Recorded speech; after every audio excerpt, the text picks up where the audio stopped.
عايز اقول لحضراتكم حاجة. هو احنا عايزين ايه؟ اولا احنا مش عايزين انه المرشحين او البرلمان اتجاه اسلامي يعني كلهم ناس بدقن وعمة وجلابية. بس اصل اللي حصل في مصر طول العمر ان الناس بتتشارى، كل واحد له تمن.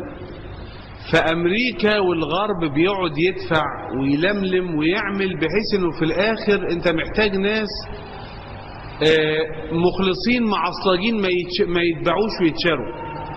فاحنا عشان كده قلنا انه والله لو انه وجد مثلا 60-65% من الناس من النوع اللي ما يتباعوش ولا يتشاروا. انما انا في يوم من الايام، انا مش عارف اقول اسمه ولا لا، والله اقول لكم اسمه، كان اسمه احمد طه، وده كان نائب معارض في مجلس الشعب عن دايرة الساحل، وكان راجل معارض شديد للحكومة وكل حاجة. وفي يوم من الأيام وصل إلى إيديه مستندات خطيرة جدا وممكن، فقدم استجواب.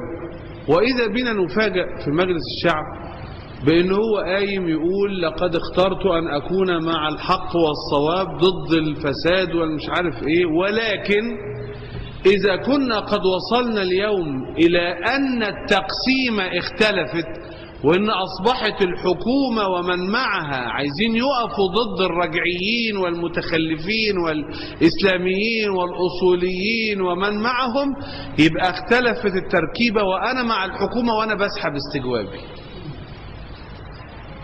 يا نهار أبيض.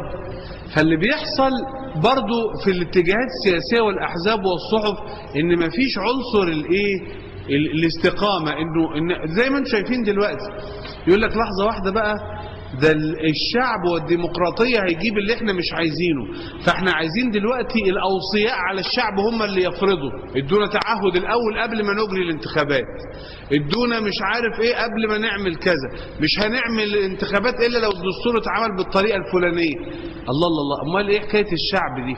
هو مين سيادتك؟ انتوا مين يعني انت الأستاذ الدكتور مين اللي بتاع الجامعة اللي بقى مكان الشعب ان هو اللي يقول لازم كذا قبل كذا؟